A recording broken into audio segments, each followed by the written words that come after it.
Statistics show that 1 in 5 adults in the United States suffer from a mental illness or multiple mental illnesses or will suffer in the future. And I always had interest in psychology because I personally wanted to figure out why people act the way that they act, why we say the things that we say, why we do the things that we do. And as mental health and mental illnesses kind of worked their way into my family and into my personal life, it created a greater sense of wanting to research and wanting to figure things out. And I think that's ultimately why when I was looking into career paths and majors and all that jazz, I figured that psychology would be the best route for me. And in this speech today, I will talk about the importance of mental health, along with the ways that it can affect your personal life, your relationships, your family life, things like that. I've always thought that, especially in mainstream media, physical health seems to be greater than mental health. No one really seems to pay that much attention to mental health. It's very much like, are you going to the gym 5 days a week? Are you drinking 8 cups of water a day? Are you eating right? Are you eating healthy? Are you going to your yearly checkups? But it's never, are you okay? Are you all right? Do you need a hug? Do you need someone to talk to? And for those of us who are struggling with mental illnesses, it can make you feel more alone, and it adds to the stigma around mental illness because it feels like no one really wants to try and understand you. Mental illnesses, especially ones like depression, anxiety, bipolar disorder, can take over your entire life. And the one I'll start with is lack of motivation. And lack of motivation can lead to a complete disregard for the future. Because if you're not motivated today, you don't know if you're going to be motivated tomorrow. You don't know if you're going to be motivated the next week. And you start thinking, am I going to be here for my future? Am I going to make it that far? Is my future even going to be worth it? And it can make you feel bad, not only for yourself, but about yourself. And another thing I've noticed is that you can never fight one thing alone, because mental disorders, they like to climb into your brain and mess it all up, and they always seem to bring a friend.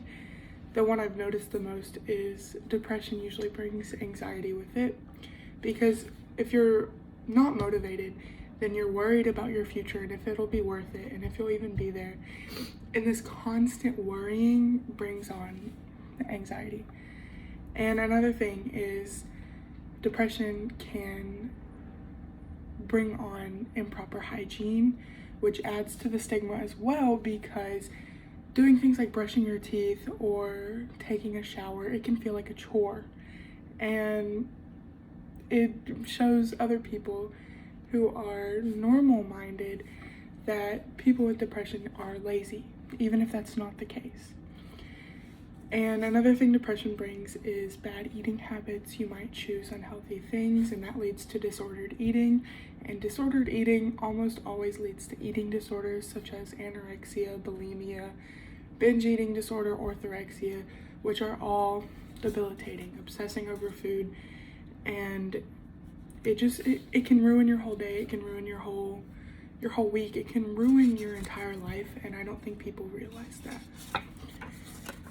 Another thing I wanted to talk about is how mental illnesses affect your relationships, not just yourself, but the people around you.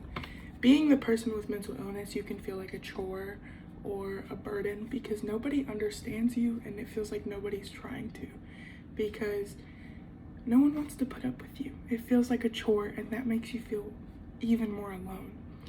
It's hard to keep friends when you're mentally ill because you stop reaching out and people take offense to that. Being a child with mental illness is also debilitating because you don't have a support system.